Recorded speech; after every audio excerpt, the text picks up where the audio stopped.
Life is strange. God, where do I even begin with this one? It's really difficult to know how to discuss a piece of media which has meant so much to you over the years. It's hard to find the right words to accurately communicate how much this game changed my life. Life is Strange shaped the person I am today. How on earth do I try and do justice to that impact? Well, as Chloe says, start from the beginning. Tell me everything.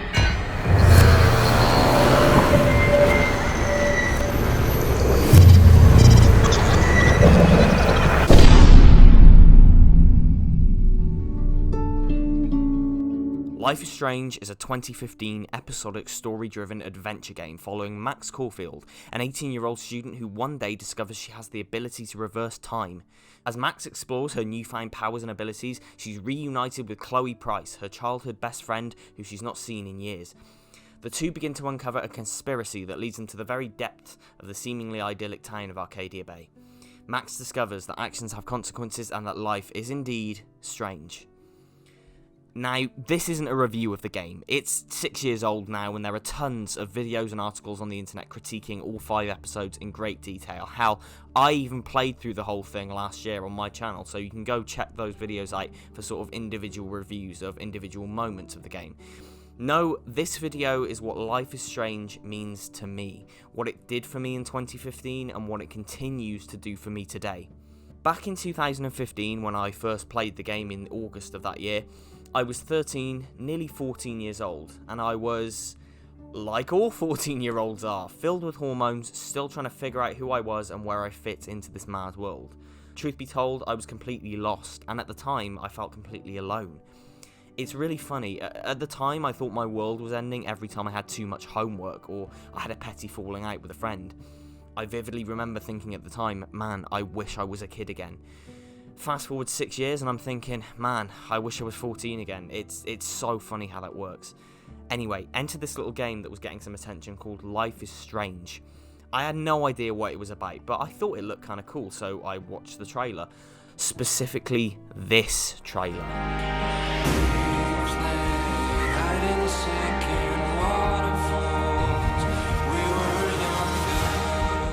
And I instantly felt this wave. This feeling I hadn't felt in years. The feeling of immense nostalgia, of joy, of melancholic bliss. What is this song? Who's that girl with the blue hair? What's happening? Why does this game's golden hour soaked visual style compel me so much?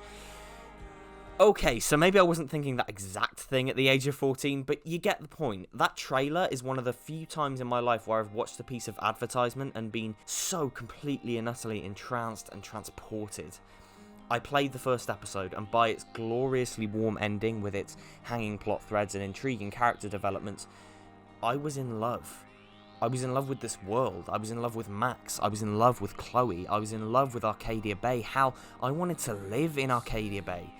I wanted to live in this warm, inviting world where everything was seemingly permanently bathed in nostalgia. I'd never experienced this in a game before. I'd never experienced this level of deep, personal connection with a virtual world.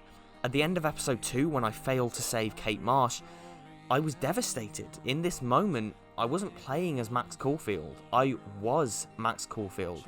The game had immersed me so much in this character's head and this character's world. In 2 episodes, I felt like she was as real as I was. I felt like she was me. Max Caulfield is a character I will always hold near and dear to my heart because through her, I got to experience certain life lessons that I'm not sure I would have otherwise. Episode 4 rolls around. Max, in an alternate timeline, has to make the most painful decision she's ever faced up to now. She has to decide whether to assist Chloe in her suicide or let her live in constant pain. Chloe, I'll just drift to sleep, dreaming of us here together. Forever. And this is where I broke down. I'll never forget that night. It was boiling hot, my Xbox's fan sounded like a jet engine, I was sat on the edge of my bed glued to the screen, and I just broke. I started to cry, not just a tear or two, I broke down. For several hours after watching Max, in her 13-year-old self's body, choose to give up her childhood, never to return there again, I did nothing but cry. I was a 14-year-old kid wanting to go back to the past, playing a story where a character who felt just like me was choosing to say goodbye to her past and her childhood forever. Now I realise this sounds ridiculous, but at the time, for a lonely, dorky and lost 14-year-old me, this was everything.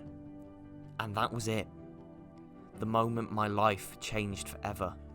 Watching Max, this character that's been through so much, tearfully burn her only chance to go back to being a kid because she knows she'll be tempted to go back again, paired with the ending of episode 5 where she realises that to save millions she has to let Chloe die. This taught me something. This taught me something that has stayed with me since and will stay with me for the rest of my life. Life is strange.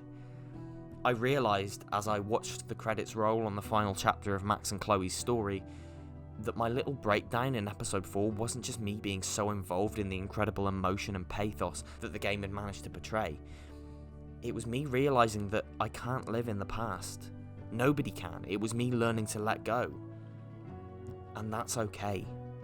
The message I personally take away from this story is that as much as I was in love with this beautiful nostalgic atmosphere, living in the past will only delay the inevitable outcome. Nostalgia is wonderful. I love it. I love nothing more than sitting on a swing and thinking back to being a kid. It's an incredible, bittersweet feeling.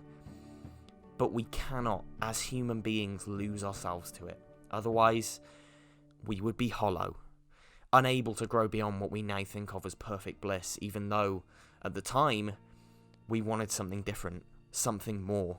This game and these characters taught me that life is strange. It's weird, it's hard, it's terrible, and it's unfair. But you know what? It's also beautiful and funny and unexpected, and you never know what will happen next. No matter what that is, it's your responsibility to have the strength to make the right choices. You can't change the past, so you have to move forward into the future, and sometimes that means having to let go of the past. Remember it, keep it with you, and learn from your mistakes. But let it go.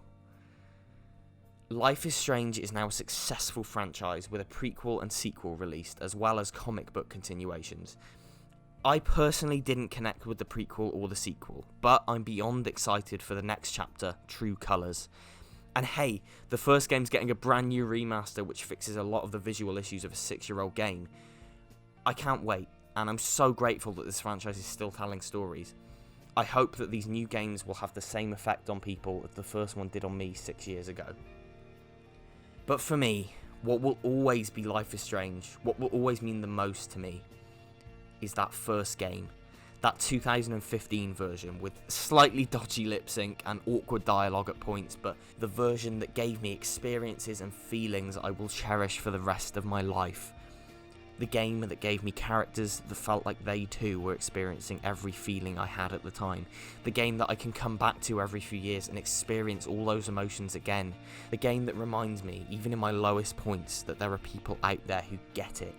The game that gave a lonely 14-year-old kid some tough love, but also some much needed comfort.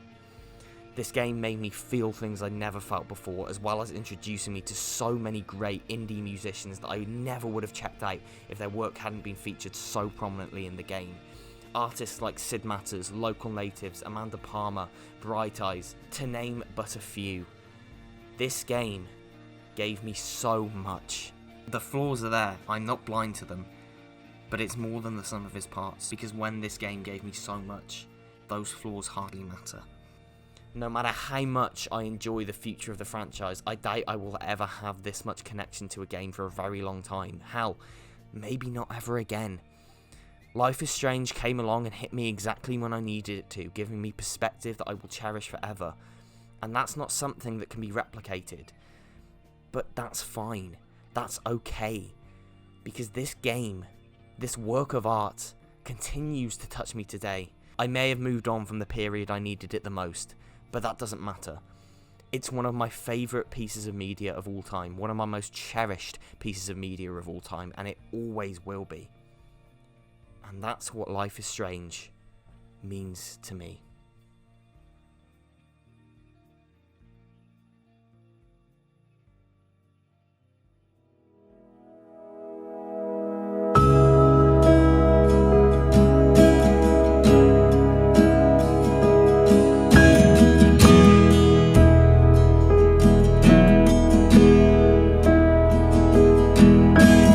5 years, you're still Max Caulfield.